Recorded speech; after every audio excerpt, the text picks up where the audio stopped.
Hi, I'm Kevin Don, the Get Fit Guy.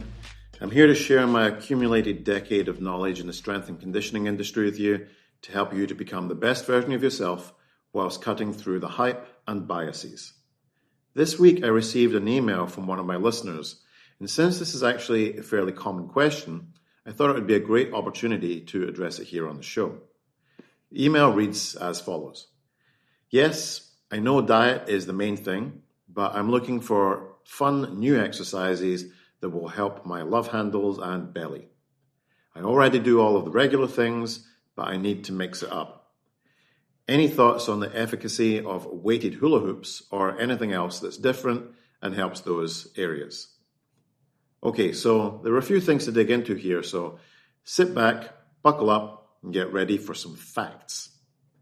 The first is that I don't necessarily believe a diet is the best solution.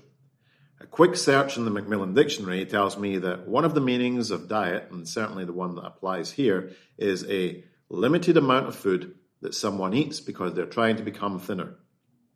As I've discussed several times here on the show, fitness is the absence of disease in an organism. Whilst it's certainly the case that being overweight can bring a host of health issues, we can say the opposite is also true. Cutting entire food groups, under-consuming nutrients, and being underweight will lead to mental and physical health problems. So I want to distance myself from the diet idea. However, it's also true that humans are subject to the first law of thermodynamics, that being that energy is always conserved. Basically, your body's like a bank. If you eat more calories than you burn, the energy will be conserved in the form of fat. So burning more than we consume will lead to the usage of the conserved energy. However, there are perhaps healthier ways of doing this than dieting.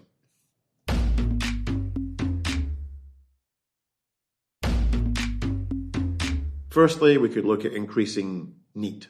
NEAT is an acronym which stands for Non-Exercise Activity Thermogenesis, which is basically burning more calories during the day outside of dedicated exercise times.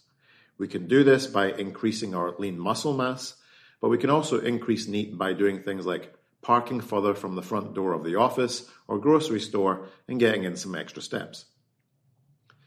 Secondly, we can look at basic lifestyle guidelines, such as increasing or improving our sleep quality, decreasing our stress levels, getting some time outdoors in sunlight, and even just spending more time chewing and appreciating our food.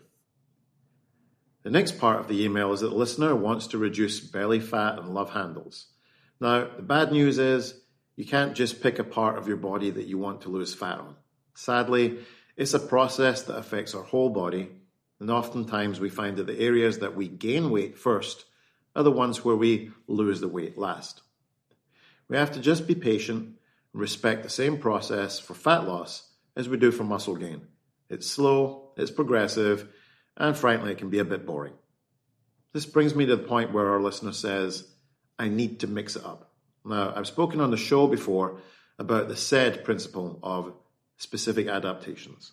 Your body responds to random exercises in the same way with fat loss as it does in the accumulation of muscle, aerobic capacity or skill development. That is to say, it doesn't respond to randomness. We don't need to mix it up. We prefer to mix it up because entertainment, or as I jokingly call it, entertainment, is a factor for many. The reality is that doing the same things over and over again with just more volume, more intensity, and more complexity week on week will be more impactful than mixing things up. And finally, weighted hula hoop. The efficacy? Well, if it addresses what I said, which is that you do more of it this week than you did last, do it harder this week than you did it last, heavier this week than you did it last, or with more complexity than you did it last time, then it will have value and use. But the idea that doing hula hoop will help love handles is maybe not a useful one. As we know, the body responds to external stress by making an adaptation. So let's take bicep curls. If you have a high body fat percentage and wanted to specifically reduce arm fat, then you might choose bicep curls as a way to train the fat away from your arms.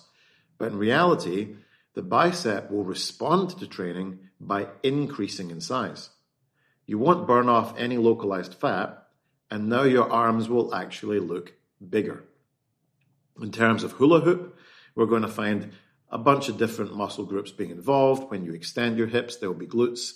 When you flex your hips back, there will be hip flexors and maybe quads. And moving side to side, we'll have some kind of lateral stabilizers, like maybe glute minimus and medius, and maybe our oblique muscles in the abdominals. So, thanks so much for writing into the show, giving me the opportunity to address a common question. If anyone has any questions, you can do the same. Contact details at the end of the show.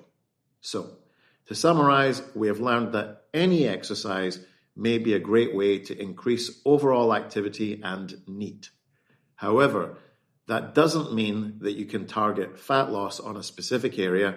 Instead, just follow the principles that we've laid out here week on week, and you should see steady progress towards any training goal you may have. Get Fit Guy is a Quick and Dirty Tips podcast. Thanks to the team at Quick and Dirty Tips, Adam Cecil, Morgan Christensen, Holly Hutchings, and Davina Tomlin. Our intern is Cameron Lacey, and I'm your host, Kevin Don. If you have any questions for me, please leave me a voicemail at 510-353-3104 or email me directly at getfitguy@quickanddirtytips.com. For more information about the show, visit quickanddirtytips.com or check out the show notes in your podcast app.